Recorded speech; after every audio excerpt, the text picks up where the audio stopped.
Vamos lá. Boa noite a todos, boa noite a todas. Essa é a primeira mostra de pesquisa do IBC-CRIM em Santa Catarina, realizada em parceria com a ACRIMESC, Associação dos Advogados Criminalistas de Santa Catarina. Meu nome é Luiz Eduardo, sou professor substituto de Direito Penal na UFSC. Estou aqui na companhia das professoras Vera Andrade, da professora Chiavelli, do professor Diego Nunes, do meu grande amigo Eduardo Herculano, para mais uma noite de palestras aqui dessa nossa primeira mostra, a nossa última noite, infelizmente, mas que vai ser encerrada com chave de ouro, justamente com palestras da professora Vera e do professor Diego Nunes, que vão falar para a gente a respeito das pesquisas criminológicas e históricas nas ciências criminais. Sem delongas, eu passo a palavra para o meu amigo Eduardo Herculano, que vai fazer a introdução dos palestrantes, vai dar a sua mensagem inicial, para que a gente entre logo, então, no tão esperado momento de fala da professora Vera e do professor Diego. Herculano, a palavra está contigo. Obrigado, Luiz. Boa noite a todos. Cumprimento fraternalmente meu colega de faculdade, de pós-graduação, de batalha do dia a dia jurídico, Luiz, nosso presidente da Comissão de Iniciação Científica da CRIMESC e também coordenadora adjunto do IBC-CRIM. Cumprimento também a minha coordenadora regional, a professora Chiavelli. Cumprimento todos os palestrantes presentes. É uma noite realmente muito agradável. Particularmente, eu nutro realmente uma empatia por todos os professores aqui presentes, né? E nessa noite, realmente, de encerramento, em que a gente trata com bastante entusiasmo a nossa primeira amostra de pesquisa, que tem o objetivo de divulgar, a gente incentivar realmente a pesquisa, né? Nesse cenário tão nebuloso, onde o MEC realmente agora acabou, infelizmente, tornando os cursos online 100%, né? Então, eu vejo com grande desconfiança, mas também vejo com grande satisfação essa perspectiva da apresentação dos professores que realmente buscam enaltecer essa necessidade, esse compromisso democrático de se fazer ciência, né? Então, também, sem mais delongas, eu já vou aqui me adiantar para a leitura do vasto currículo dos professores de extrema qualidade. Começa com a nossa professora Vera, que ela é pós-doutora em Criminologia e em Direito Penal pela Universidade de Buenos Aires, pela Universidade Federal do Paraná também, professora visitante do Instituto Internacional de Sociologia Jurídica da UNIANTI, Espanha, doutora e mestre em Direito pelo Programa de Pós-Graduação em Direito pela Universidade Federal de Santa Catarina, especialista em Direito pela Universidade de Santa Cruz do Sul, bacharel em Ciências Jurídicas e Sociais pela Universidade Federal de Santa Maria, pesquisadora do CNPq e líder dos grupos de pesquisa Brasilidade Criminológica, Sistema de Justiça e Justiça Restaurativa, professora convidada em várias instituições brasileiras de ensino e de pós-graduação e para as assessorias governamentais em trabalhos relacionados à questão criminal. Já o nosso professor Diogo Nunes é professor de Teoria e História do Direito nos cursos de graduação e pós-graduação da UFSC, antes professor de Fundamentos do Direito nos cursos de graduação e pós-graduação da UFU, doutor em Ciências Jurídicas, currículo História do Direito pela Università degli Studi di Macerata, Itália, mestre em Teoria, Filosofia e História do Direito pela Universidade Federal de Santa Catarina, onde graduou-se bacharel em Direito, foi pesquisador visitante da Max Planck Institut de Frankfurt, na Alemanha, e professor visitante na Università degli Studi de Milano, Itália. Dedica-se especialmente aos estudos da história do direito penal e justiça criminal, especialmente aos crimes contra a ordem política, relação entre os códigos e leis extravagantes, extradição e direito penal transnacional. Cedo a palavra agora para a nossa coordenadora regional, professora Chiavelli, se quiser fazer alguma consideração antes deles iniciarem esse belíssimo debate. Gente, boa noite a todos e todas. Gostaria de dizer que eu estou muito feliz com a realização dessa mostra, nossa primeira mostra de pesquisa do IBC-CRIM. Eu gostaria de agradecer ao querido Luiz, que organizou tudo junto, né? Assim, protagonizou bastante, convidou todas as pessoas. Cumprimento com muito carinho os dois professores aqui presentes, a professora Vera, que é a nossa maior referência em matéria de criminologia, de ciências criminais em Santa Catarina, né, na UFSC e no Brasil. O querido colega Diego Nunes, professor lá da UFSC, né, que também me acolheu lá quando eu cheguei em 2019. Cumprimento o Herculano, o querido coordenador adjunto, por estar aqui presente, né, fazendo a mediação aqui com a gente hoje. E todas as pessoas que estão nos escutando pelo YouTube, né, os nossos participantes do laboratório, os demais estudantes, e digo, então, que é uma grande alegria, né, a gente está encerrando essa mostra com a palestra desses dois grandes pesquisadores que além de pessoas, né, que eu gosto muito, são também grandes referências nos seus temas. Então, devolvo a palavra, então, ao Herculano, né, para que passe a palavra para os professores. Obrigado, professora Chiavelli. Começo com as damas, então, professora Vera, por gentileza. Professora, tem a palavra. Herculano, meu querido, obrigada. Quanto tempo nós temos, eu e o professor Diego, cada um de nós? Professor Luiz? Professora, fica à vontade para utilizar aí cerca de 20, 30 minutos para fazer a sua exposição inicial, até porque depois a gente tem momentos para perguntas por parte de nós, por parte do pessoal que está acompanhando ali no YouTube. Então, a ideia é fazer uma dinâmica bem dialogada, né? Ok. Acabei de mudar a minha apresentação nesse momento. Meus queridos representantes aqui do IBCCRIM, do Regional do IBCCRIM em Santa Catarina, querido professor Luiz Eduardo, professora Chiavelli, meu querido colega de mesa, de debate, professor Diego Nunes, os dois, ambos meus ex-alunos da UFSC, brilhantes, engajados, comprometidos. Aos três, minha grande estima, junto com o nosso mediador, Herculano, com quem tenho também a alegria de sentar à mesa aqui num debate pela primeira vez. Eu fico muito contente de estar participando de um acontecimento que é feito a várias mãos, né, pelo IBCCRIM e pela CRIMESC, também cumprimento o David Prazeres, que esteve aqui conosco.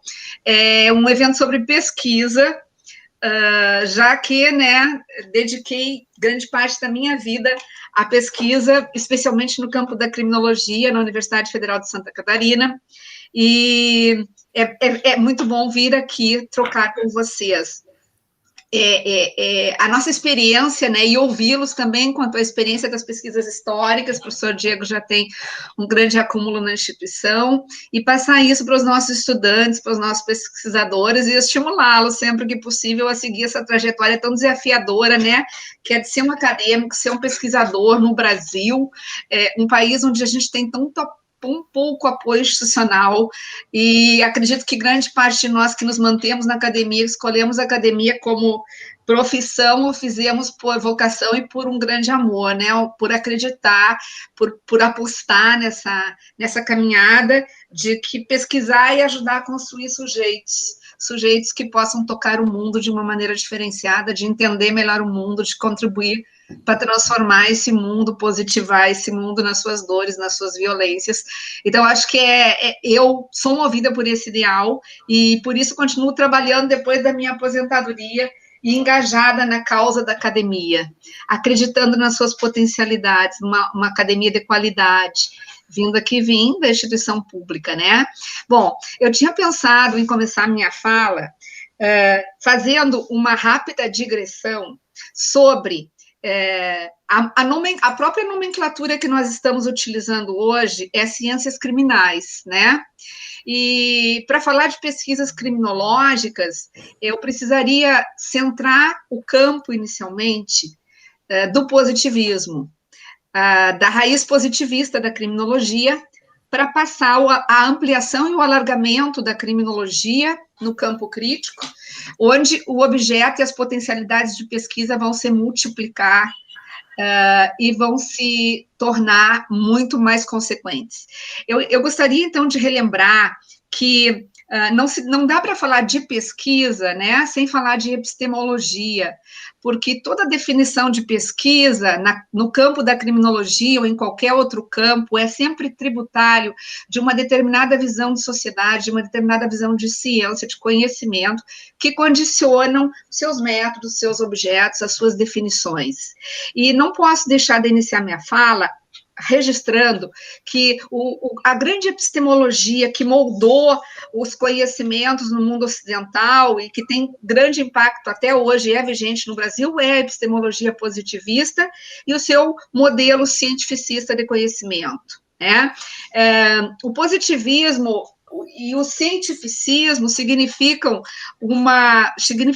e ainda significam, a meu ver, uma verdadeira ditadura epistemológica que nos legaram basicamente uma visão de ciência, de modo de produzir pesquisa que ainda é dominante no senso comum dos operadores do direito, porque o positivismo é ainda a matriz dominante no nosso ensino do direito.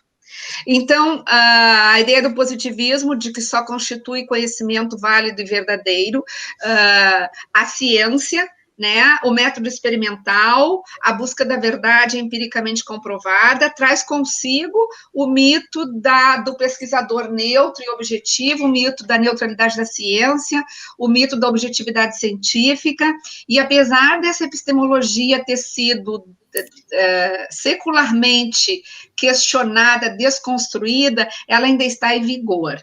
E em matéria de criminologia, ela molda, né, como ciência, molda como ciência a criminologia do século XIX, dentro de um modelo integrado de ciências penais, cujo nome nós herdamos e usamos até hoje, que deve ser o tributo maior a Franz von Liszt, o professor Diego vai concordar comigo, e segundo o qual a criminologia se definia como uma ciência da criminalidade, cujo objeto de estudo era a criminalidade, entendida como a totalidade dos sujeitos aprisionados, e que seriam, o objetivo dessa criminologia seria estudar as causas da criminalidade, então o laboratório de investigação seria as prisões e os manicômios, onde esses sujeitos estavam encarcerados, e aí se denomina um campo de pesquisa em criminologia positivista, pautada no cientificismo, na especialização científica, que vai dominar por um século, que é a tentativa sempre de buscar as causas da criminalidade.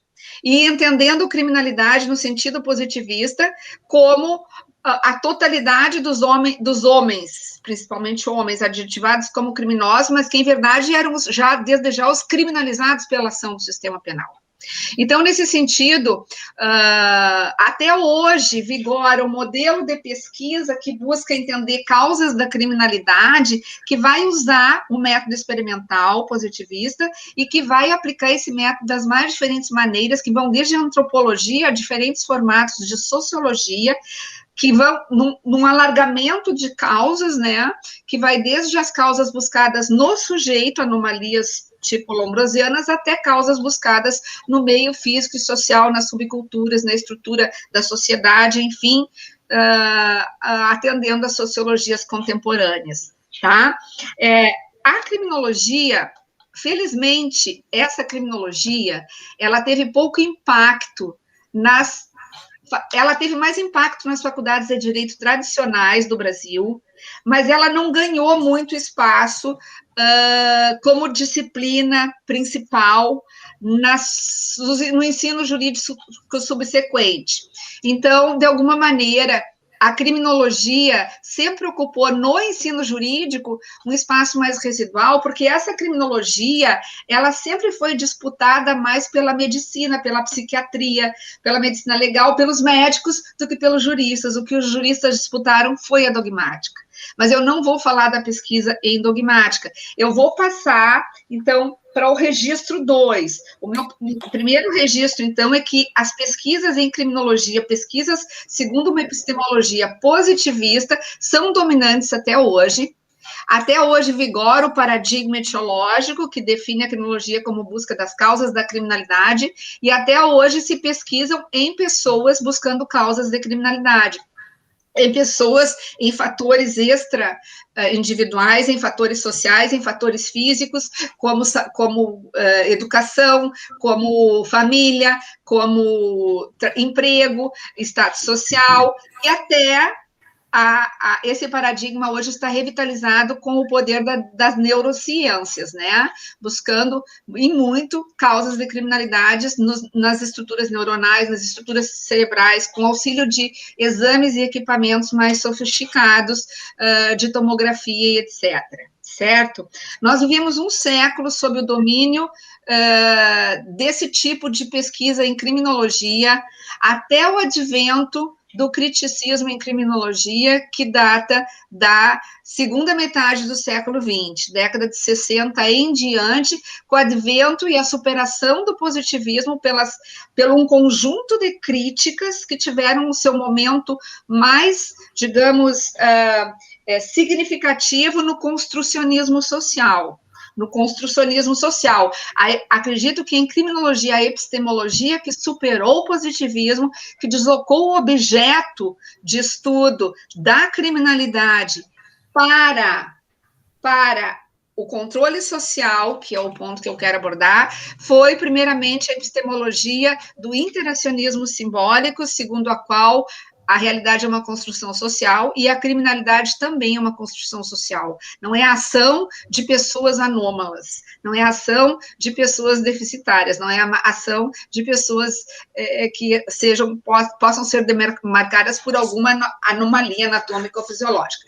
Então, esse corte vai demarcar uma nova perspectiva para a pesquisa criminológica, porque ela vai incluir no objeto de estudo da criminologia tanto a ação, a conduta de pessoas que praticam crimes, quanto a forma como o controle social reage a essas pessoas e as etiqueta e estigmatiza como criminosos. Nesse momento, nós temos como objeto de pesquisa todo o controle social. A criminologia chama a si o entendimento, então, de todo o controle social como um controle que é corresponsável, co-constituinte na construção social da criminalidade, especialmente as agências de controle estrito sensu, que são o legislativo, que criminaliza ao definir condutas como crimes, o poder policial, que seleciona pessoas, o Ministério Público e o Judiciário, que selecionam pessoas, a prisão, que encarcera e estigmatiza, e todas as agências do sistema em interação com as agências informais de controle, incluindo em seu objeto todo o controle social informal, que vai desde a família, a escola, as mídias, a religião. O mercado de trabalho entra com a criminologia crítica estrito sensu, o capitalismo entra com a criminologia crítica estrito sensu como condicionamentos do processo já de criminalização e não da criminalidade. Eu vou tentar expor aqui, então, um slide simples para mapear qual é o objeto dessa criminologia desenvolvida a partir do construtivismo, que se chama criminologia não mais positivista, não mais etiológica, mas criminologia da reação social, e vai ser desenvolvida em vários saltos qualitativos que eu vou mencionar, alargando o seu objeto de estudo e as possibilidades de pesquisa. Acho que eu nem vou ao meu slide, porque vai me trancar um pouquinho e eu não quero perder muito tempo, já que eu ganhei 20 minutos. Então, as pesquisas em criminologia, hoje no Brasil, elas alcançam esse amplo marco de objeto e são desenvolvidas a partir dos mais diferentes enfoques e alianças interdisciplinares.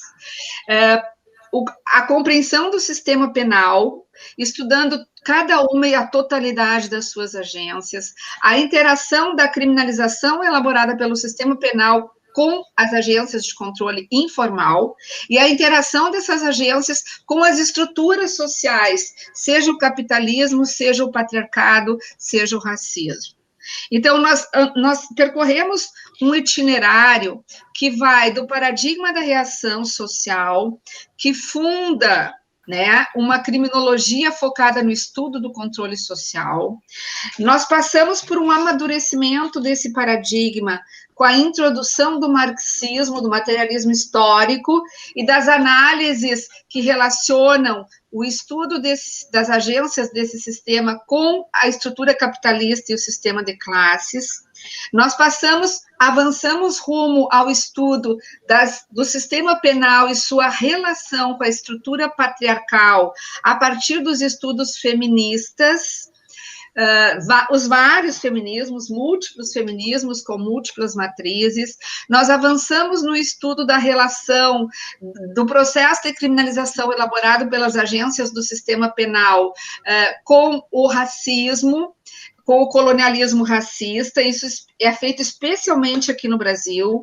Nós estamos avançando rumo cada vez mais ao entendimento dessas estruturas na sociedade brasileira, e isso a partir do comprometimento de um conjunto de instituições brasileiras, vou focar agora no Brasil, instituições especialmente de mestrado e doutorado, de pós-graduação, em Direito, em Ciências Sociais, de um conjunto de institutos, entre os quais eu incluo o IBCCRIM, o Instituto Carioca de Criminologia, o Instituto de Criminologia e Política Criminal do Paraná, o ITEC, uma quantidade de institutos que abraçaram o campo dessa criminologia, que em linhas gerais nós passamos a chamar de crítica, mas que envolve vários aspectos e uma pluralidade de alianças, como eu disse, teóricas,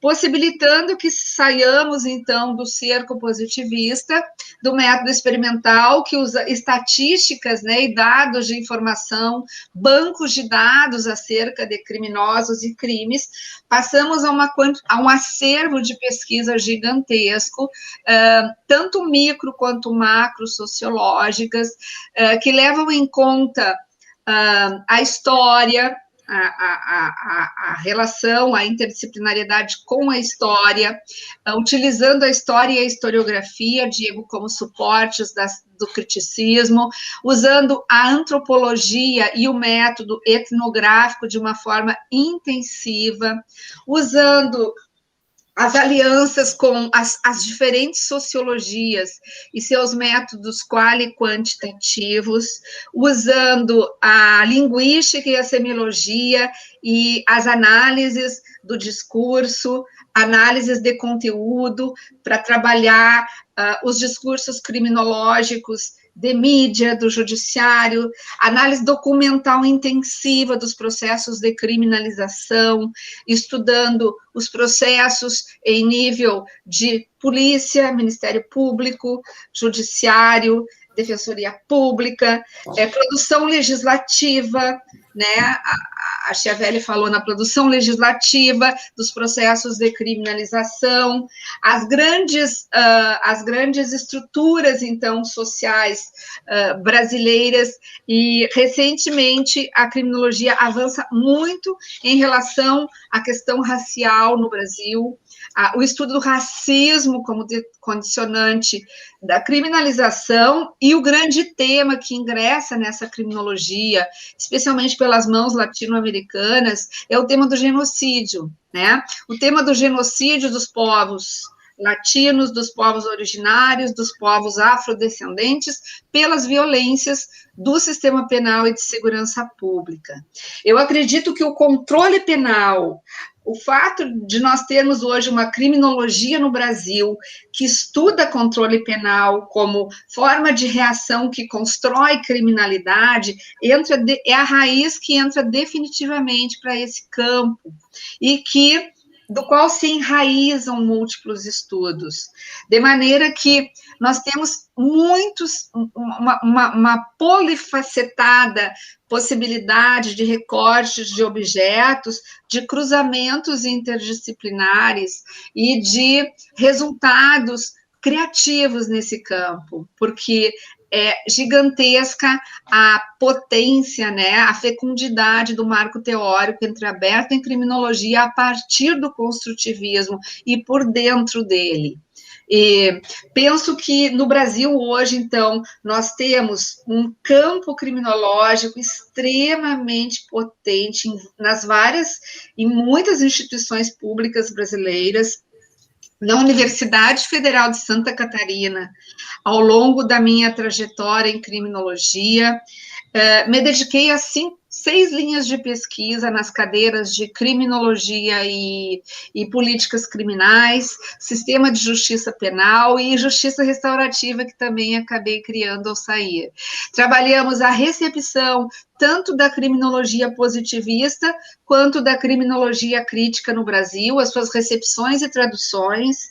Trabalhamos toda a fenomenologia do sistema penal a partir de pesquisas criminológicas, né, nos seus vários momentos e na sua lógica e na sua totalidade. Trabalhamos a questão da construção da criminologia crítica em América Latina, trabalhamos os movimentos garantistas e alternativistas derivados do pensamento criminológico, como os abolicionismos e a justiça restaurativa, direito penal mínimo e garantismos. Trabalhamos a brasilidade, por fim, as construções da criminologia no Brasil, e o meu projeto de pesquisa pessoal e atual é justamente a brasilidade criminológica, em busca da brasilidade, cada vez mais tentando entender o nosso controle, as especificidades do nosso controle social e punitivo, especialmente nessa época dramática e delirante de bolsonarismo, né? Dramática, delirante e repleta de luto e de dor. Essa violência necrófila, né, abertamente necrófila, que atravessa essa governabilidade insana que nos destituiu da brasilidade. É um momento de grande impotência para a pesquisa, é um momento de grande fragilidade para a universidade, mas nós temos que transformar isso em potência. Eu trago para a mostra mais de 100 trabalhos orientados na Universidade Federal de Santa Catarina, caminhamos, eu e meus orientandos, mais de 120 trabalhos orientados, todos dentro do marco teórico a partir do paradigma da reação social, que ilustraram as diferentes potencialidades da criminologia com muita competência, muitos desses trabalhos publicados, e que reverberaram, né, os seus profissionais, reverberaram essas pesquisas por todo o Brasil, como professores, como pesquisadores, levaram aos seus interlocutores da vida profissional, reproduzindo e recriando, porque nunca é reprodução. Então, fico muito feliz de ver IBCCRIM, a Crimesc, UFSC, continuando na produção científica, com vocês, jovens potentes, comprometidos, e estou muito feliz de estar aqui, então, dizendo que esse processo tem que ser fortalecido, principalmente em tempos difíceis. Né? Em tempo em que estamos profundamente enlutados, são muitas as dores do Brasil, mas nós não podemos perder a utopia nem a ternura jamais, ok, pessoal? Então, parabéns, obrigada por terem me chamado para essa fala aqui. Obrigado, professora Vera, obrigado pelas brilhantes colocações, é sempre um prazer escutar a professora, por toda a sensibilidade, todo o conhecimento que de fato é notório, né? Tanto em âmbito local como nacional. A professora Xavier e Luiz, não sei se a gente abre para alguma palavra ou já dá seguimento até para dar dinâmica no evento. Olha, se me deixasse comentar a fala da professora Vera, eu ficaria tranquilamente aqui a noite inteira, Herculano. Mas eu acho que a gente pode passar a palavra para o professor Diego Nunes, que certamente tem muito a falar, e aí depois a gente condensa as nossas observações, os comentários do pessoal que já está engajado ali nos comentários do YouTube, orientando do professor Diego Nunes, admiradores da professora Vera, tem bastante gente ali nos acompanhando. Então, acho que a gente pode passar a palavra para o professor Diego, né, Herculano? Pode ser, claro, perfeito. Só te faço uma observação que eu não estou tendo acesso aqui ao chat. Então, eventualmente, se quiser transmitir uma pergunta, vou te pedir para te fazer essa gentileza. Tranquilo, pode deixar. Professor Diego Nunes. Diego. Muito bem, muito obrigado, doutor Herculano. Muito obrigado também aos professores Luiz Eduardo e Chiavelli, que fizeram gentilmente esse convite, ao Dr. David, presidente da Crimesc, e, claro, a minha saudação especial à minha eterna professora Vera, de quem eu tive a graça, né, efetiva de ser aluno na graduação, na pós-graduação, e boa parte daquilo que eu sou hoje, inclusive por ser professor e estar na universidade, também é muito devido à professora Vera. Tá? Então, meu muito obrigado, eu nunca me cansarei de falar, professor. Começo aqui tentando me justificar, eu tentarei ser o mais breve possível, porque tenho certeza que terão muitas perguntas para a professora Vera, e eu quero que as pessoas possam escutá-la, porque as pessoas precisam escutar a professora Vera, como vocês aqui viram. Né? Por coincidência, professora Vera, quando eu comecei a rascunhar aqui o que eu poderia falar hoje nesses 20 minutos, eu também comecei a me perguntar o que ainda se quer dizer com ciências criminais. E a primeira coisa, sendo historiador do direito, tá? Lembro de Enrico Ferri, que é quem efetivamente criou essa ideia de uma ciência, de um conjunto de ciências integradas que tinha na visão dele a sociologia criminal como a mãe de todas essas ciências, mas lá estava tudo dentro, o direito penal, o processo penal, a política criminal, a antropologia criminal e por aí vai. Tá? Só para tentar já começar a introduzir algum interesse por esse tal argumento histórico. E alguém poderia se perguntar, como a própria professora Vera colocou, existe algum problema em hoje, inclusive mantermos o termo criminologia com essa sua origem? A meu ver, não. E a professora Vera é a prova disso. O termo fica, mas o significado já extrapolou a muito isso. O direito é repleto dessas coisas. Nós fôssemos olhar o que significa família ao longo do tempo juridicamente, nós nos espantaríamos, né? Porque para os romanos até as paredes da casa faziam parte da família. Né? Ou seja, afeto não era um problema da família. E assim como para a criminologia, nós podemos tranquilamente utilizar esse contentor, né, para indicar tanto a criminologia tradicional e o paradigma etiológico, como efetivamente a criminologia crítica, né, construída, né, pela professora Vera e tantas outras pessoas. Né? Fica então a pergunta, né, do para que estudar o passado dessas ciências criminais, ou, se quisermos olhar de modo mais estrito, o passado do direito penal, ou o passado da justiça criminal. E daí, se me permitem, né, eu andei fuçando um pouco da literatura circulante pelos bacharéis hoje, e cheguei num livro, no final, depois, se vocês quiserem, eu conto o autor, que tem uma página, é um manual muito vendido, tá? É sobre história do direito penal brasileiro. E o último parágrafo que me deixou muito intrigado, né? E começa assim: é evidente, diante do que foi tratado até o momento a respeito da história do direito penal, essa página que nós lemos aqui, que os sistemas de punição evoluíram de forma a tornar, tanto quanto possível, mais humana a execução da lei penal, evitando que os agentes criminosos sejam submetidos a punições que extrapolem as efetivas finalidades da pena.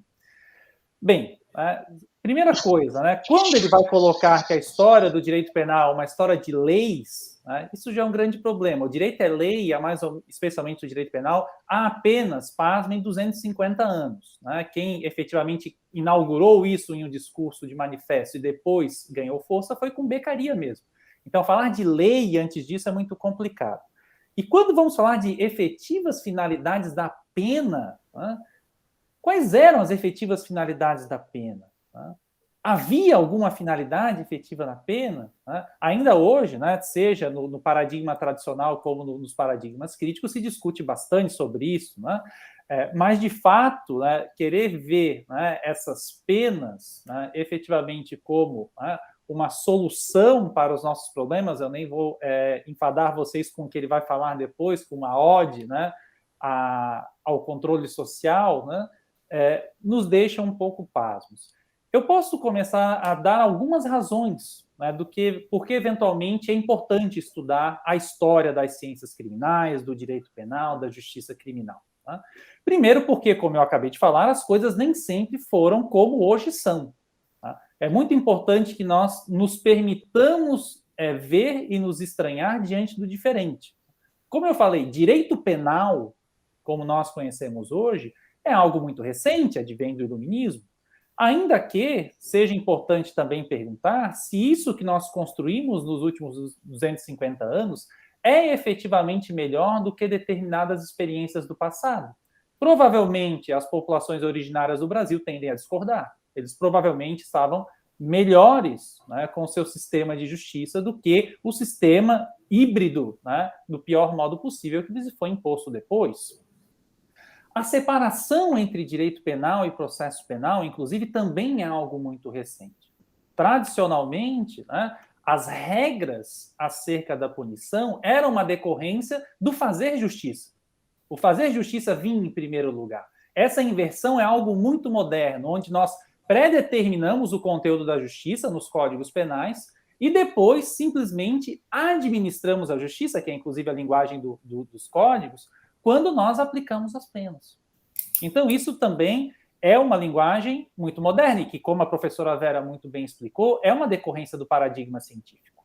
Tá? É fruto da ideia iluminista, né, de que o direito também deveria ser fruto da razão, e de uma razão moderna, como foi bem colocado. Então, é importante, como a professora Vera falou, nos perguntarmos que tipo de ciência é essa. E eu, historicamente, tento me perguntar que possibilidades eram essas de fazer ciência e de transformar o direito em ciência ao longo do tempo.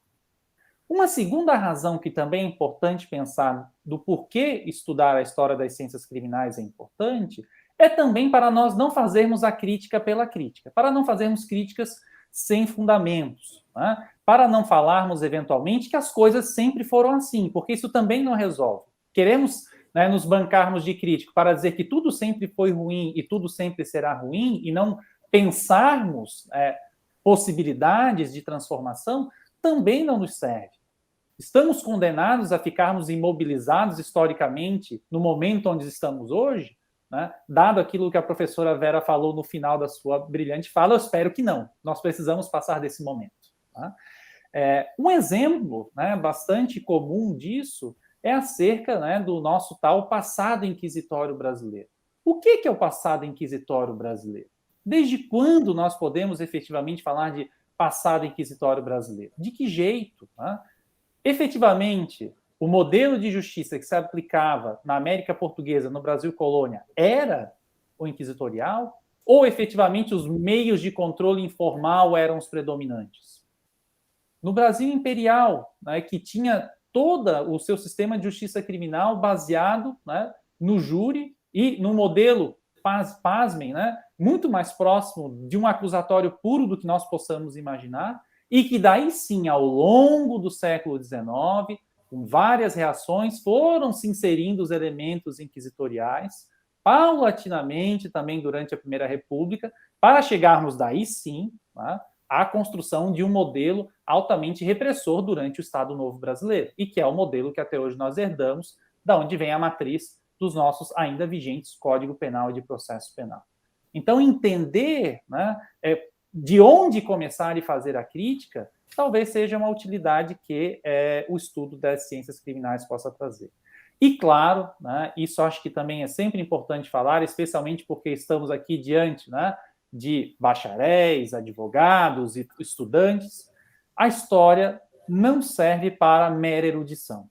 Não serve para dizer que isso é muito da empáfia dos juristas. Olha, veja como eu sou culto, veja que bela citação em latim eu coloquei na minha petição ou coisas do tipo. Né?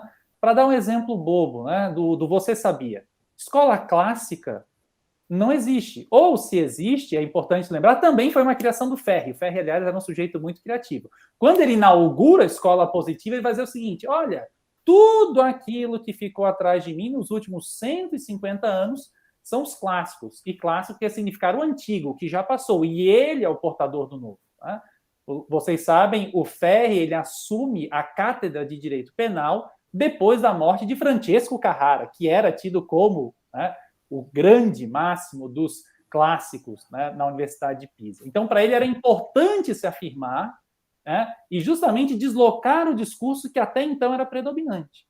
E, inclusive, foi o discurso que conseguiu, naquela época, fazer as reformas penais na Itália, o que deixou Ferri e os positivistas muito insatisfeitos no período, e que é justamente interessante nós vermos o que é discurso, o que é prática.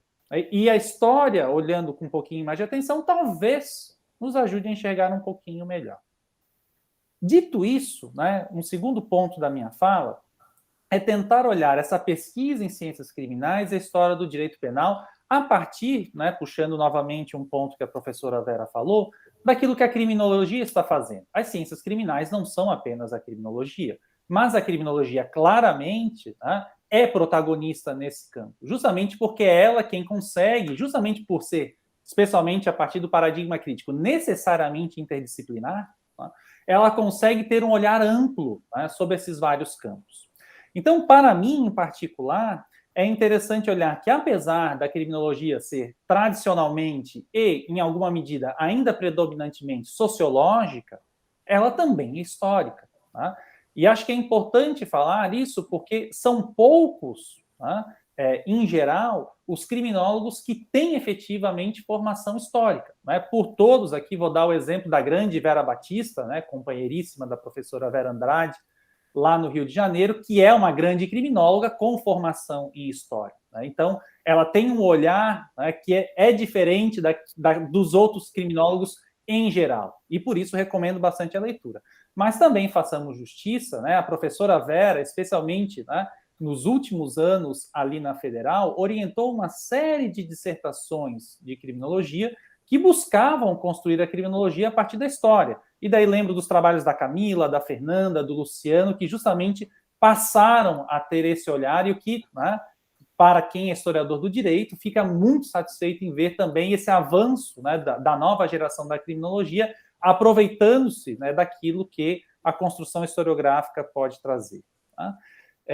Então, isso também eu coloco para colocarmos que, afinal de contas, né, a história do direito penal, o argumento histórico, né, não está aqui, infelizmente, quem dera, para conhecer o passado e não repeti-lo. Né? Isso é uma quimera. Quem dera, né, possamos fazer isso. Não é possível. Né? A história todo dia nos dá as demonstrações de que isso não é possível. Né? Lamentamos os campos de concentração após a Segunda Guerra Mundial, mas o que são os centros de internação de imigrantes às portas dos Estados Unidos e da Europa?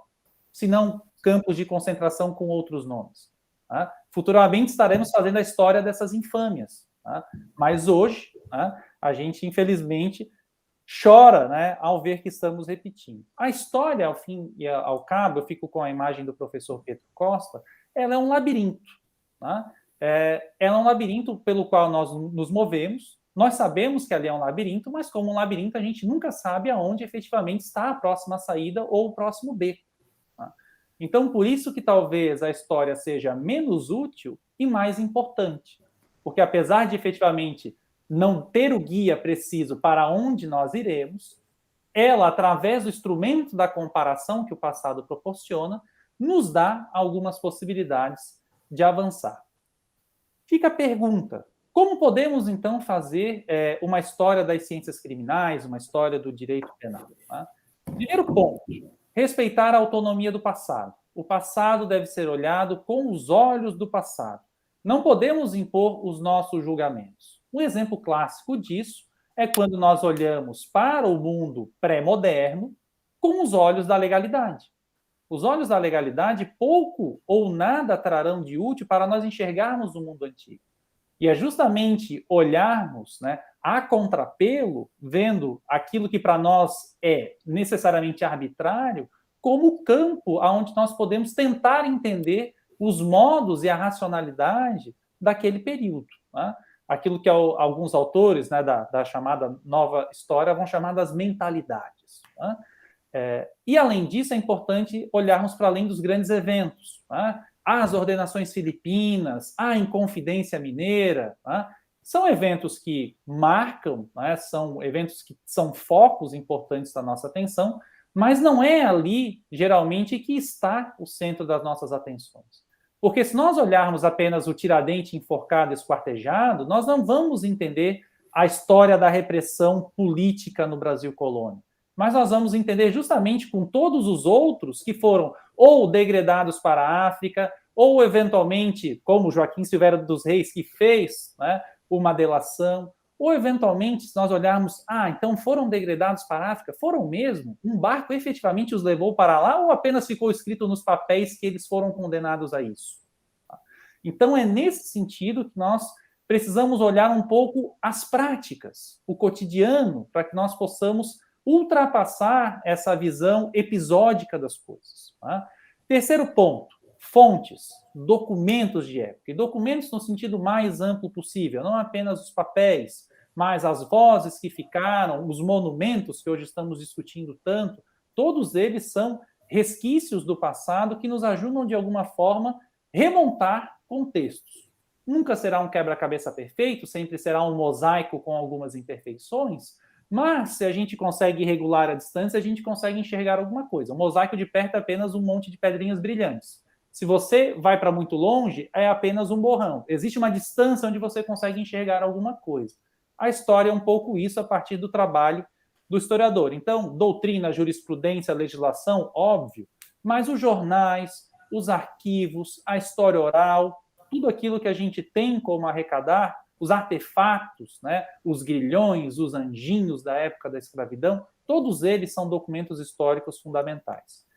E por fim, por último, né, daí puxo, né, a brasa um pouco para quem já está trabalhando no campo, que sejamos sensíveis e procuremos o que já existe escrito de literatura historiográfica acerca da justiça criminal e do direito penal no Brasil.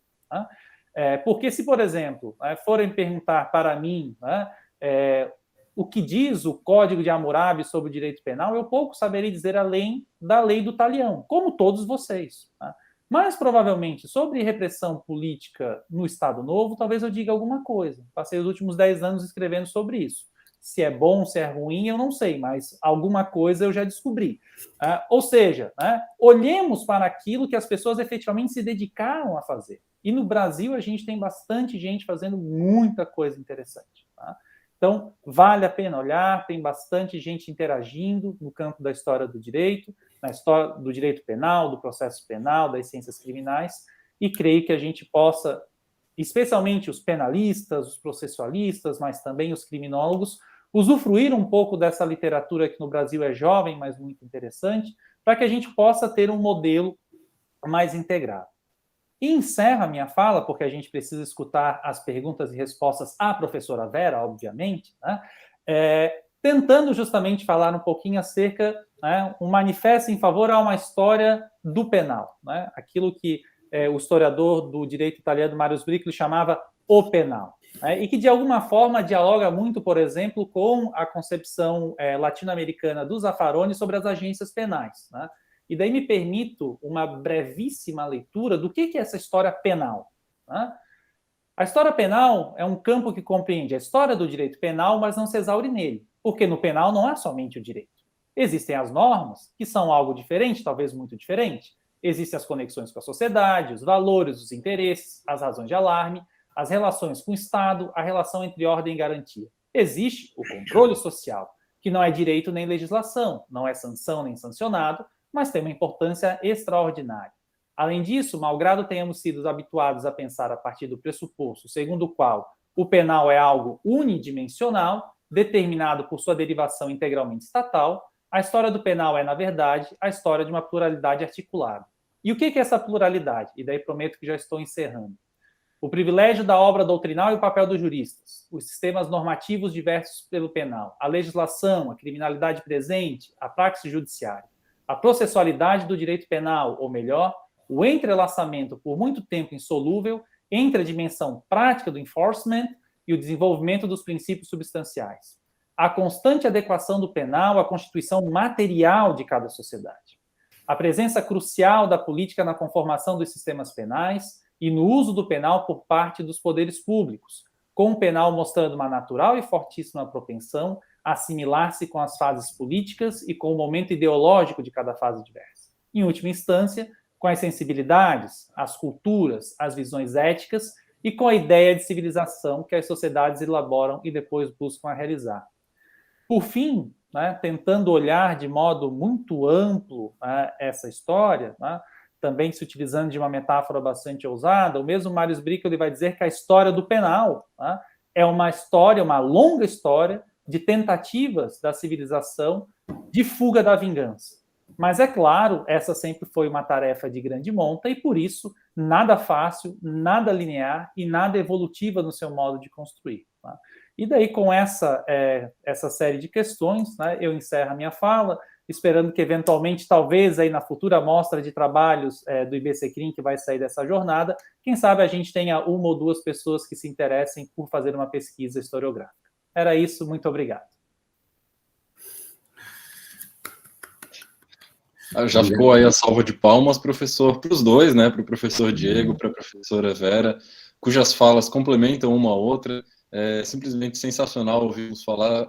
Confesso que me deu uma nostalgia das melhores, tanto do meu tempo de graduação junto com a professora Vera, quanto do meu tempo de pós-graduação, no mestrado e no doutorado, com o professor Diego.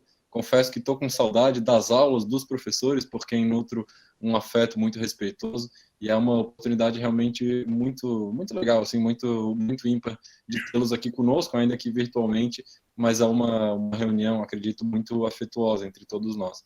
Então, agradeço mais uma vez aos dois por terem aceitado o nosso convite, por essas falas que tanto entusiasmam, né? Eu confesso que, bom, às vezes dá preguiça de pesquisar, de ler um monte de artigo, de seguir as regras da BNT, mas quando a gente sai de uma palestra como essa, quando a gente sai de uma aula legal como as que eu tinha com a professora Vera e o professor Diego, esse espírito do pesquisador se renova, né? Às vezes ele fica ali meio adormecido, mas nessas oportunidades que ele volta à tona e dá vontade de escrever artigo, de ler livro, enfim, de seguir aí a carreira dentro da pesquisa. E a propósito, a gente tem uma pergunta muito interessante já do David. Eu acho que o David estava vendo a nossa palestra de quarta-feira e resolveu copiar a pergunta que eu fiz para os professores Williams e Vinícius. Ele perguntou o seguinte, ele perguntou para a professora Vera, mas eu vou tomar a liberdade de estender a pergunta também ao professor Diego, porque eu acho que tem muito a nos falar sobre isso. O David perguntou o seguinte, David, só para esclarecer, né, o presidente da Acrimesk, que infelizmente não está aqui conosco com a câmera aberta, mas está nos ajudando aqui nos bastidores, ele fez um procedimento cirúrgico, tem gente que diz que é uma harmonização facial, não sei, mas o fato é que ele não está aparecendo, mas está aqui junto conosco. A pergunta que ele faz é a seguinte, professora Vera, com toda a sua experiência, e professor Diego, como professora universitária, como a senhora vê a introdução da pesquisa em ciências criminais na graduação em Direito? E aí eu me permito adicionar um pouco da minha perspectiva pessoal também. Agora, como professor, recentemente, né, uma honra enorme dizer que eu sou colega de todos vocês, e a gente vê, assim, essa carência, às vezes, da pesquisa na graduação, né, a despeito de haver professores que incentivam tanto, como a professora Vera, a professora Chiavelli e o professor Diego Nunes, muitas vezes a graduação é um espaço no qual falta o incentivo, falta o engajamento, não sei exatamente porquê, e gostaria de ouvi-los justamente para falar a respeito disso. Professora Vera, se a senhora quiser começar. Professora, o seu microfone está desligado. Uau, professora, não sei como isso acontece comigo. Queridos, essa pergunta realmente é muito importante. E ela demanda muito tempo para responder, mas eu vou tentar, nessas horas que a gente tem que articular de pronto o principal, é um grande desafio, né? Eu vou tentar colocar o que eu penso a respeito disso. E vou dizer desde já que na minha análise do curso de Direito, na minha análise paradigmática do curso do ensino jurídico paradigmático no Brasil, não estão incluídos professores como vocês, porque eu sei que vocês não integram este paradigma e, ao contrário, vocês produzem tensão nisso. Primeiro, a gente tem um paradigma dominante do ensino jurídico moldado no positivismo, certo? Moldada no positivismo na predominância da dogmática tradicional acrítica, ou seja, um conjunto de especializações jurídicas que são reproduzidas à luz de doutrinas manualísticas, como a que o professor Diego trouxe aqui, né, de uma comunidade que cada vez mais restringe a complexidade da dogmática e simplifica, né, toda a erudição, pelo menos, e toda a sofisticação de uma dogmática ítalo-germânica, que é a que nós herdamos, e se sustenta a partir da reprodução interna paradigmática circular tautológica. Bom, qual é o raciocínio básico que os nossos alunos fazem e qual é a subjetividade com que eles saem do curso de Direito? É uma subjetividade que segue o corte produzido pela dogmática entre ser e dever ser. O que é o objeto do ensino? É a norma a doutrina dogmática e a jurisprudência usada muitas vezes para sustentar argumentos. Então, você tem um método técnico jurídico de natureza lógico-abstrata, significa o mundo da vida não importa, vai lá para as propedêuticas, para as IAs, para a sociologia, para a filosofia, eu já vou abordar um pouquinho isso, vai lá para a filosofia, para o direito romano, para a criminologia, que são muitas vezes, para a psicologia, para a antropologia, vai para as IAs, a realidade, porque o mundo normativo é um sistema fechado, hermético, que está focado na ilusão de promover segurança jurídica. Então, o raciocínio, a mentalidade, o cognitivo de um acadêmico de direito é o trânsito sistemático da norma ao caso, a doutrina e a jurisprudência, e é ali que ele vai encontrar respostas. Então, é um imaginário tecnicista, uma subjetividade tecnicista despolitizante e alienada, porque, na verdade, isso implica toda uma epistemologia que o Boaventura chama de princípio da sociedade ausente, né? Então, quando o MEC ingressa com a obrigatoriedade da pesquisa na graduação, o menu do curso de Direito está pronto. Você tem um sistema centrado em ensinos dogmáticas parciais, que nunca se encontram, porque é o princípio da especialização separar tudo, e você não consegue ter uma visão da totalidade do direito, e muito menos das funções de dominação do direito na sociedade, enquanto mecanismo de controle social. As IAs são separadas como propedêuticas que nunca se encontram e, geralmente, o seu conteúdo é uma erudição também abstrata que não dialoga com os conteúdos do curso, né, não cruza com os conteúdos do curso, porque a filosofia estuda a história do direito grego e romano, mas não estuda a história do Brasil, você estuda Platão e Aristóteles, mas não estuda um filósofo brasileiro. Na antropologia, você estuda Lévi-Strauss, mas você não estuda um Darcy Ribeiro, e você não discute a sociedade brasileira, salve sempre as raras exceções que existem e que fazem essa discussão. Então, o aluno tem aquele menu para pesquisar.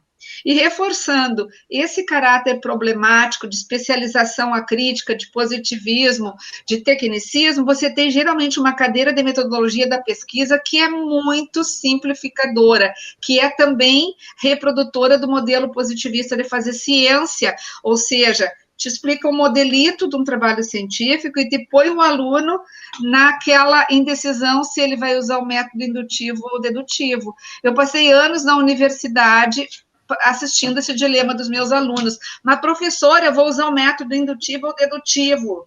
Gente, a metodologia dos cursos de direito não avança, ela é um problema para os alunos. Ela não prepara. Então, você tem um aluno que não tem uma tradição de formação teórica, que o ensine a pensar, a refletir e a buscar autonomia, e você não tem uma metodologia que habilite o aluno a fazer isso, e você exige dele uma monografia. Então, nessas condições, eu acho extremamente desafiante para os alunos, porque, basicamente, eles têm que tirar leite de pedras para fazer uma monografia. Então, tem a manualística e tem essa metodologia pobre, paupérrima, né? Um aluno quer fazer uma pesquisa empírica, ele tem que ir atrás. Um aluno quer fazer uma etnografia, ele tem que ir atrás. Ele quer fazer uma pesquisa histórica, ele tem que ir atrás. Ele vai procurar professores que, por exemplo, na Universidade Federal de Santa Catarina, ele vai encontrar a universidade que tem 30 anos de tradição de pensamento teórico sólido, né? Que tem, talvez, e muitas outras faculdades públicas, ele vai encontrar, mas contem a quantidade de faculdades de direito que tem no país e o rosto dessas universidades e respondam se ele vai encontrar condições de fazer uma pesquisa. Então, por um lado, é positivo porque os talentos vão se manifestar, os talentos serão descobertos, né? Sempre terá uma quantidade de alunos com vocação para pesquisa, que vão fazer PIBIC, que vão fazer dessa monografia um momento importante, que vão se descobrir.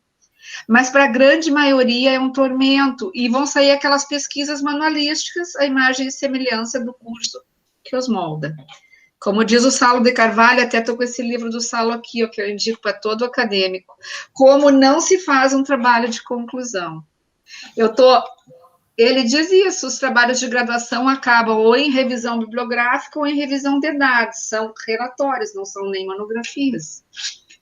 E nós também, professores, não temos carga horária separada para preparar esses alunos, então a gente tem que fazer as nossas jornadas duplicadas, triplicadas, porque nós queremos que os nossos alunos façam bons trabalhos. Perfeito. Agora, contrariando um pouco a perspectiva do professor Diego, tem uma pergunta para ele e também para a professora Vera. Vou fazer aqui pelo celular, porque não estou tendo acesso ao chat. Do João Victor. A pergunta a todos os palestrantes: em pesquisas historiográficas do sistema penal, quais seriam os cuidados necessários para estudar uma sociedade marcada por violência colonialista como o Brasil? Professor Diego, por gentileza. Obrigado, doutor Herculano. Só para dizer que eu concordo em gênero, número e grau com aquilo que a professora Vera falou com relação à pergunta anterior, e que realmente é um sofrimento, né, nós vermos essa situação, vermos que ela se reproduz, mesmo, né, numa universidade pública como é a Federal de Santa Catarina, e que por mais que eventualmente nós tentemos nos articular para isso, sempre converso com a professora Chiavelli, com a professora Luana, com a professora Marília, que estão dentro do campo penal, pelo menos numa perspectiva um pouco mais arejada, o professor Luiz, que agora nos está acompanhando também, e o quanto é difícil, né, mesmo para nós que temos pessoas, temos a capacidade para tanto. E nesse sentido, talvez eu louvo, né, essa iniciativa que o IBCCRIM e a CRIMESC tiveram de trazer essa perspectiva da pesquisa para além, né, daquilo que é feito na universidade pública, trazendo isso para o campo daqueles que simplesmente se dedicam ao estudo das ciências criminais, porque isso, quem sabe, possa trazer um pouco mais essa perspectiva para campos onde talvez não chegue tão facilmente. Eu acho que, acho que esse é um ponto muito legal da iniciativa que o grupo tomou nesse momento. Sobre a pergunta, né, que me foi feita, de fato é o grande desafio, porque historiografia tradicional, né, colocada, construída de modo colonialista, ela é a predominante. E, inclusive, falo isso para mim, né, os historiadores do direito, que no Brasil são a primeira geração efetivamente formados para serem historiadores do direito, porque a geração dos meus mestres, como, por exemplo, o professor Arno, que está lá na Federal, eles se formaram em outra perspectiva. Eles eram internacionalistas, penalistas, constitucionalistas que começaram a fazer história. Tá? E essa minha geração que agora começa a se preocupar com isso. Como a professora Vera falou, como o direito é colonizado, efetivamente, então, a princípio, a história do direito também será colonizada se feita por juristas. Então, o grande desafio, primeiro, do próprio jurista é se descolonizar. E, para isso, pensando na construção da pesquisa historiográfica, né, eu reitero um pouquinho daquilo que eu falei antes. Então, vamos fazer uma pesquisa histórica sobre qualquer questão do direito penal brasileiro. Quais são os documentos que eu vou selecionar para olhar? Porque se eu continuar olhando apenas a doutrina, a legislação e a jurisprudência, eu apenas vou contar a história do direito colonizado. Eu não conseguirei encontrar coisas diferentes. Tá? Então, eu preciso ou achar outros documentos, tá? Ou olhar esses documentos com os olhos muito diferentes daqueles que eu estou acostumado. Tá? Eu lembro na minha dissertação de mestrado, quando eu estava escrevendo o final do texto, eu lidei com processos de presos políticos no Brasil dos anos 30, eu notei que alguns processos tinham umas coisas estranhas no final, e que a princípio não faziam parte da minha discussão. Tinham cartas de presos políticos em alguns processos perdidos lá. E como geralmente se conhece historicamente, os presos políticos em geral são pessoas com algum tipo de articulação, né, inclusive na escrita boa, porque são pessoas que geralmente, ao menos tradicionalmente, eram intelectuais e por aí vai. Muito marcado também o tipo da militância política que você tinha há 100 anos atrás. E era muito interessante você ver aquilo que estava colocado, a consciência que eles tinham acerca dos direitos, ou, eventualmente, como se poderiam pensar melhores condições para o cárcere, e não apenas para eles, mas também para todos os outros presos. Tá? Então, dependendo de como você lê esses documentos do passado, você consegue chegar a respostas diferentes, interessantes, tá? Ou buscar, né, coisas que estejam fora desse senso comum do direito que tradicionalmente é colonizado. Perfeito. Então, o grande desafio nesse modo, né, é justamente como eu, enquanto pesquisador, me coloco nesse sentido. Porque, como a professora Vera também já tinha falado na sua exposição, enquanto nós efetivamente nos entendermos como sujeitos neutros ao objeto ao qual nós estamos interagindo, isso se torna impossível. E na história isso é um desafio dobrado, porque ao mesmo tempo em que eu preciso entender que o fato de eu escolher determinado tema do passado é necessariamente porque eu tenho alguma incomodação do presente, senão não surgiria, eu preciso também conseguir deixar com que o passado fale. Mas aí eu não posso fazer isso colocando os meus juízos, mas justamente buscando as vozes, ou muitas das vezes os silêncios que existem no passado, e tentar, de algum modo, né, fazer o desafio de escutar o silêncio. Né? Então, esse, ou seja, né, nós temos poucos, né, registros de determinadas vozes, né, ao longo da nossa história. Mas, em algumas das vezes, elas estão lá, mas a gente insiste em olhar para onde elas não estão. Então, é esse o desafio. Né? Eu lendo, agora estudando algumas coisas sobre direito penal no século XIX, e no caso do Brasil, o grande desafio da escravidão frente a esse direito, é uma história construída a partir dos silêncios. Se eu estou lendo juristas, eu preciso entender o porquê que os juristas não falavam de determinados temas. Se você pega os códigos comentados, por exemplo, do século XIX, em geral, eles não comentam nada nos crimes que se referem a escravos. Há uma razão para isso. Por que eles não comentam nada lá? Porque isso não é coisa a qual nós, juristas, vamos nos sujar as mãos. Então, você tem que procurar em outros locais, porque daí sim, você tem, por exemplo, os economistas, aqueles que escreviam sobre agricultura no Império, que daí efetivamente falavam como se puniam os escravos, claramente. Então, aqui a gente consegue tentar esse olhar. Então, esse olhar tem que partir justamente de uma mente descolonizada. Uma mente descolonizada vai fazer uma pesquisa descolonizada. Perfeito. Doutor Herculano, eu concordo em gênero, número e grau. Perfeita a resposta do meu professor. Tomar todo o cuidado com a história e a historiografia oficiais, né? E a sua documentação oficial. E o pensamento decolonial nos ajuda muito hoje, né? A trabalhar de uma forma diferenciada essa problemática. E a criminologia chegou também nessa análise, né? Justamente da colonização como um condicionamento fundamental, determinante de todo o modelo de poder punitivo que se desenvolveu no Brasil, o colonialismo e da escravidão, como condicionamentos estruturais, como estruturas, né? Estruturas de dominação, que têm um condicionamento fundamental em toda a forma de punição desenvolvida no Brasil, desde o seu descobrimento, né, como diz a história oficial, a permanência no Brasil de métodos punitivos herdados do período colonial e da escravidão, como a tortura, as penas cruéis e a morte indireta que vigora no nosso sistema penal, só podem ser compreendidos como essa grande permanência, né, dessa violência genocida a partir de uma releitura do processo colonial. Então, o Diego matou a análise, né? Nós temos que recontar a história a partir dos dominados e das vítimas, das partes sacrificadas nesse projeto, porque a história oficial nos conta a partir da história vencedora, a história dos dominantes, né, e a história dos vencedores, e conta a história colonial e a história da escravidão como um sucesso. E a criminologia trabalha esses silêncios, né, com o conceito de funções latentes, que a historiografia também presta muita atenção nisso, né, a escutar os silêncios, os não ditos, por detrás dos discursos declarados, integra a metodologia de toda a criminologia crítica. Então, reforçando, acho que hoje no Brasil, alguns trabalhos meus últimos trabalhos, eu tenho dito e reafirmado, Diego, que a história e a historiografia tem que ser a mãe terra de uma criminologia para a brasilidade. Sem a história, e a história crítica, Herculano, né? Muito cuidado com isso, porque ao recontar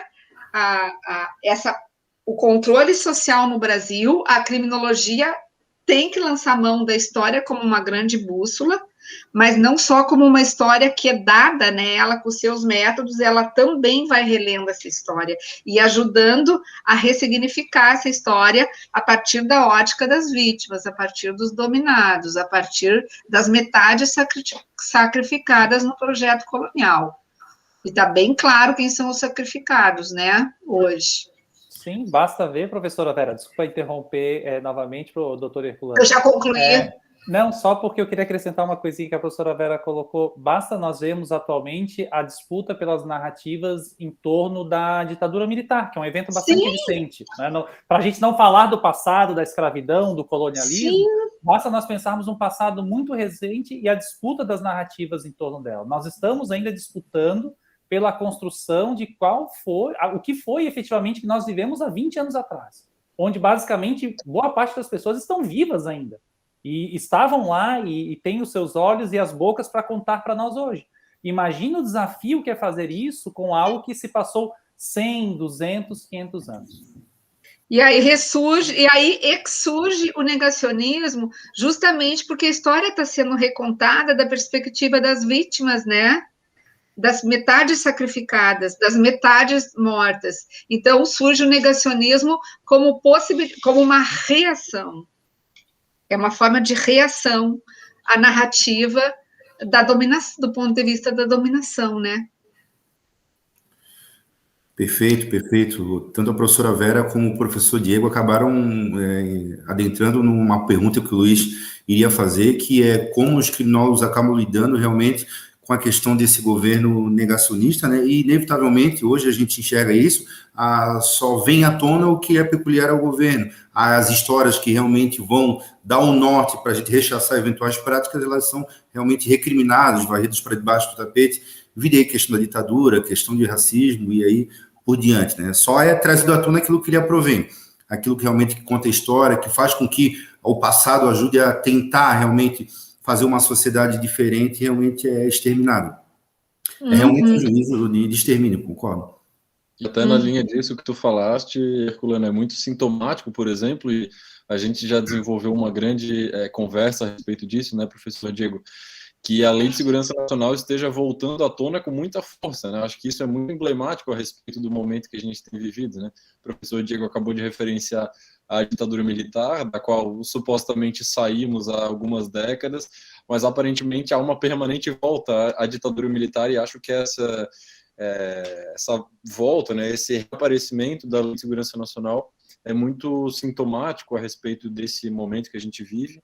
E até a pergunta do colega ali no chat é exatamente nesse sentido que o Herculano falou, como que no futuro o pessoal vai olhar para o passado, sendo o passado esse nosso presente atual, né?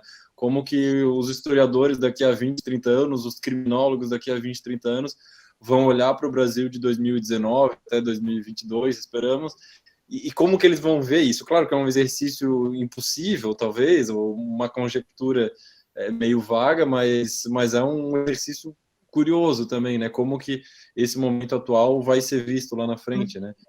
Uhum. O grande desafio é pensar como nós, historiadores, chegaremos nesse futuro, né?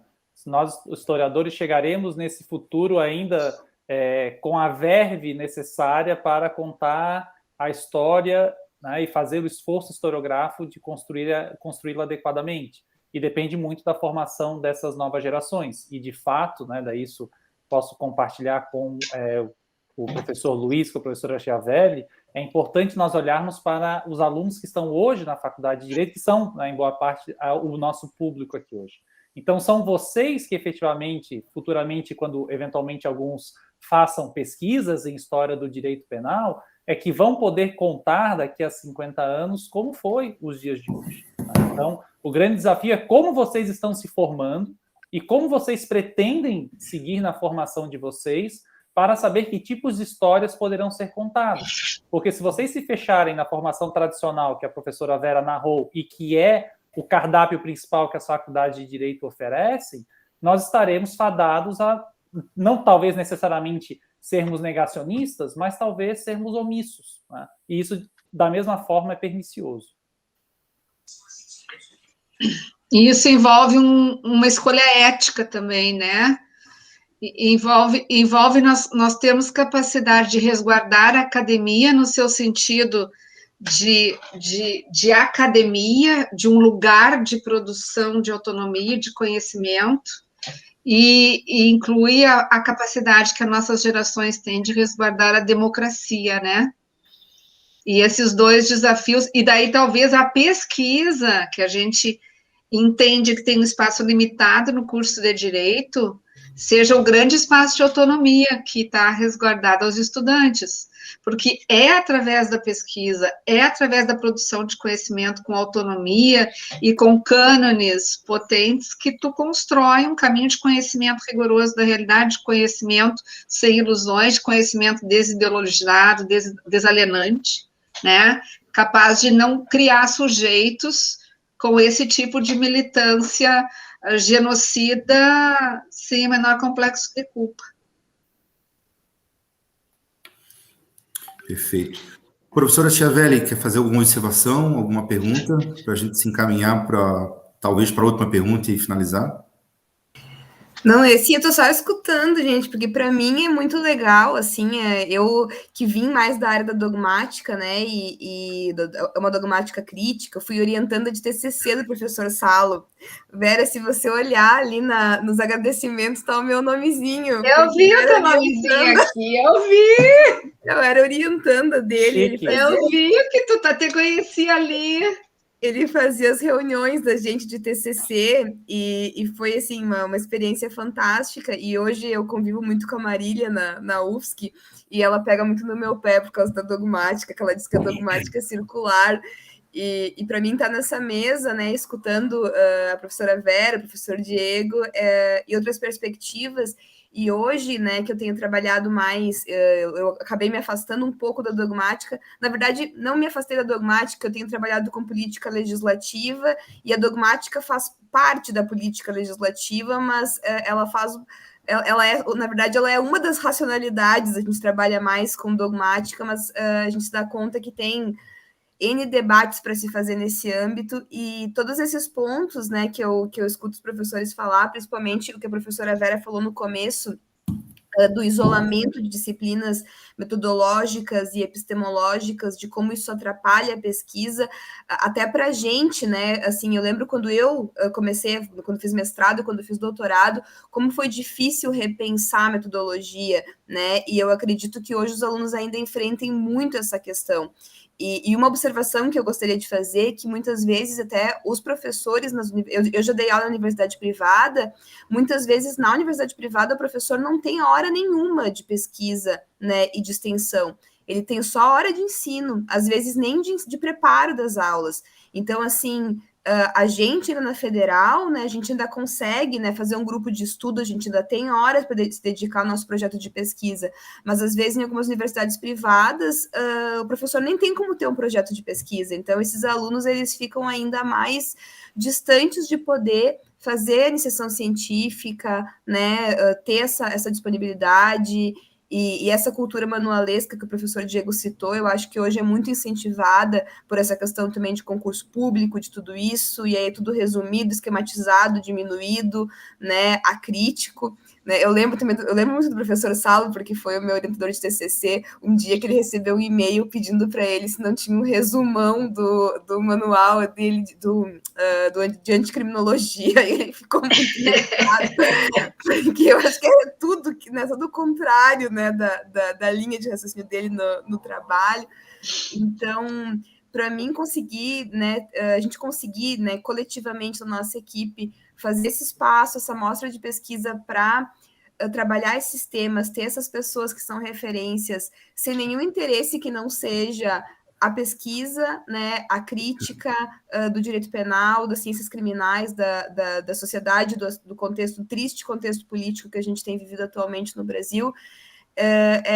Assim, me dá uma alegria imensa, né? Eu vi que a gente até, acho que bateu um dos recordes de público hoje na sexta-feira de noite, né? Eu até comentei com o Luiz, eu falei, nossa, é muito bom ver que ainda tem tanta gente interessada em discutir, né, em acompanhar esses debates. Então, não tenho nada para acrescentar, assino integralmente ali as manifestações dos professores e devolvo a palavra aos nossos mediadores. Bom, finalizando, novamente agradecendo a professora Vera, ao professor Diego, a minha coordenadora regional, a professora Chiavelli, meu colega de advocacia, de coordenadoria, Luiz, nosso presidente da Crimesc, doutor David. Realmente foi uma noite de influxo no coração, na alma, para essa perspectiva de continuar estudando, se aperfeiçoando. Espero que os alunos também tenham tido esse sentimento. Devolvo a palavra para o Luiz para ele finalizar esse lindo debate. Obrigado a todos. Muitíssimo obrigado, Herculano. Fico muito contente aí com as tuas palavras. Muitíssimo obrigado também à professora Chiavelli, que nos deu todo o suporte necessário para a organização desse evento, que confiou na minha aventura aí de organizar essa primeira mostra. Modéstia à parte, eu acho que a gente pode dizer que fez um evento bastante exitoso, as palestras foram todas muito legais, muito instrutivas, o pessoal se engajou bastante também na própria mostra, né, na apresentação dos resumos, até a professora Vera estava perguntando, a gente tem uma leva de graduandos, de pós-graduandos, vindo aí com muita força, com muito entusiasmo, muito ânimo, a despeito desse cenário atual. O entusiasmo com a pesquisa a gente não deixa arrefecer, né? Então, eu não tenho nenhuma sombra de dúvida de que momentos como esse que a gente está vivendo aqui juntos ajudam a criar esse entusiasmo, a manter acesa a chama que a professora Vera acendeu ali no CCJ, que o professor Diego, a professora Chiavelli mantém acesa hoje em dia, e a gente espera que isso se perpetue, que a pesquisa em ciências criminais aqui em Santa Catarina, que já teve e tem grandes nomes, que possa contar com ainda mais gente pesquisando junto de nós, né? Então, evidentemente, agradeço muito, de verdade, ao professor Diego, à professora Vera. É uma sexta-feira à noite, eu sei que o entregador do iFood já está batendo ali no professor Xavier. Então, agradeço demais pela disponibilidade. Eu sei que é uma entrega, né? É um pouco do nosso tempo que a gente despende nessas ocasiões, mas eu não tenho nenhuma dúvida de que vale a pena, né? Como a professora Chiavelli falou, ver o nome num agradecimento de um livro, ver os TCCs orientados pela professora Vera, dissertações e teses sendo publicados Brasil afora, ver os orientandos do professor Diego Nunes tão entusiasticamente, nada econômicos ali nas palavras elogiosas no chat, o Mário, o Ricardo Abraham, meus amigos. Então, acho que é um momento realmente de enaltecer a pesquisa em ciências criminais aqui em Santa Catarina e de fazer votos e de comungar esforços de que ela tenha um futuro ainda mais brilhante do que esse momento pelo qual a gente está passando. Então, isso. Eu dou mais uma vez meu agradecimento ao pessoal que está nos acompanhando. Como a professora Chiavelli falou, a gente tem uma audiência bastante razoável para uma sexta-feira à noite, e além disso, esse nosso debate vai ficar salvo aqui no YouTube, para quem quiser assistir mais uma vez, mais tarde. Então, professor Diego, professora Vera, se quiserem dar uma mensagem de despedida dessa sexta-noite, um tchau aí para o pessoal, a palavra está com vocês. Professor Diego, você primeiros cavaleiros agora, Herculano. Claro, professora Vera fala ao final porque é a mais importante, com certeza. A minha primeira mensagem é essa para os estudantes: leiam Vera Andrade. Isso, com certeza, para quem se dedica a pesquisar as ciências criminais, são leituras que efetivamente mudam, né, o percurso, né? Tive a oportunidade de ler, ainda no começo da graduação, as obras da professora Vera, a Ilusão de Segurança Jurídica, que ela tanto falou, que foi um dos livros que mudou a minha cabeça, que me fez querer pesquisar no campo das ciências criminais.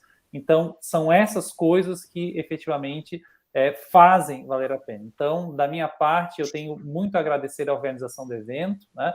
Agradecer a quem também estava aqui nos escutando. Espero que, como eu falei, tenhamos uma pesquisa em História do Direito Penal nessas tantas que vocês estão fazendo aí, que é um campo novo no Brasil, então é importante que a gente dê todo o suporte, contem comigo para aquilo que for necessário, né? A gente tenta fazer uma série de iniciativas para ajudar nesse sentido. Inclusive, faço uma brevíssima propaganda, professor Luiz, me perdoe. A gente colocou no YouTube, ao longo do ano passado e desse ano, uma série de vídeos sobre história do direito penal, então, com vários professores de vários locais do mundo, com vídeos legendados e tal. Foi um projeto que a gente fez de extensão na universidade, justamente para, nesse momento da pandemia, tentar levar um pouquinho de conhecimento especializado em um campo que ainda é tão carente no Brasil, né? E, por fim, né, professora Vera, muito obrigado por poder aqui dividir uma mesa com a professora. Isso né? Quando eu fui aluno de graduação, era algo que eu jamais podia imaginar, né? Quando a gente tinha aulas com a professora Vera do seu Olimpo, né? Poder ter feito parte, né, desse percurso, de ter sido aluno, de ter podido compartilhar tantas coisas, e hoje poder conversar aqui numa mesa, né, junto da professora Vera, para mim, é só uma demonstração, professora Vera, de que todo o seu percurso valeu e continua valendo a pena. Uau! Uau, gente, falar sobre violenta emoção é uma escusa, né? Uma escusa penal. É uma escusatória. Diego, eu quero dizer que fiquei muito encantada com a sua fala. E meu sentimento é paralelo e recíproco, né? Foste meu aluno, participei da tua qualificação de dissertação, lembro a primeira vez que você me procurou nos corredores, me dizendo que queria fazer uma dissertação sobre crimes políticos, se eu tinha a bibliografia para te passar, se eu tinha alguma sugestão para te dar.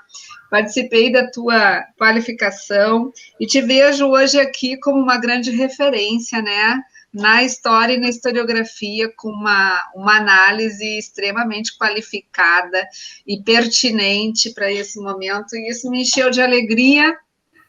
Parabéns, assim como todos os debates que vocês trouxeram aqui, todo o nosso grupo nesta noite e os nossos interlocutores, alunos, foi muito qualificado e muito agradável estar com vocês todos aqui nessa noite. Eu sempre tive muita alegria, eu sempre me senti muito distinguida em poder ter tido uma trajetória profissional na Universidade Federal de Santa Catarina, de ter sido acolhida nesta ilha, de ter sido acolhida nesta universidade, de ter sido, primeiro, criatura daquela universidade como aluna de mestrado e doutorado, depois criadora como professora, e ter chegado a mim pessoas de Santa Catarina e do Brasil inteiro e da América Latina, e lá eu fiz meus melhores amigos, fiz grandes interlocutores e construí, né, uma rede, como diria o Barata, que cabe na minha grande jangada de vida até hoje.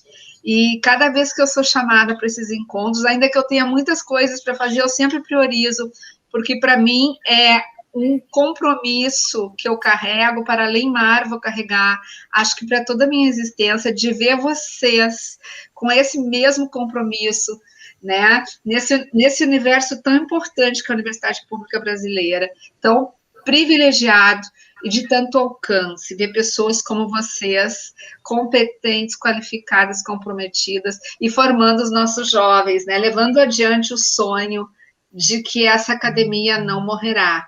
Então, estamos juntos, tá? Gratidão, só agradecimento. Fã. Gratidão é tudo que a gente sente agora, professor. Então, acho que a gente vai ficando por aqui. Mais uma vez, muitíssimo obrigado. Não posso deixar de agradecer ao David também, que está fazendo todo o background aí para a gente, que me ajudou também com a organização desse evento, que deu todo o suporte necessário. Realmente, não há palavras suficientes para agradecer essas duas instituições, o IBCCRIM e a Acrimesc, que propiciaram a ocorrência desse evento, que, a meu juízo, deu muito certo. Então, gente, a gente vai ficando por aqui. Muito obrigado mais uma vez a todos que nos acompanharam até agora. Desejo a todos um bom final de semana. E é isso. Como disse o professor Diego Nunes, leiam Vera Andrade. Digo eu, leio Diego Nunes também. Então, forte abraço a todos. Boa noite, bom final de semana, gente. Até mais. Boa noite. Até mais.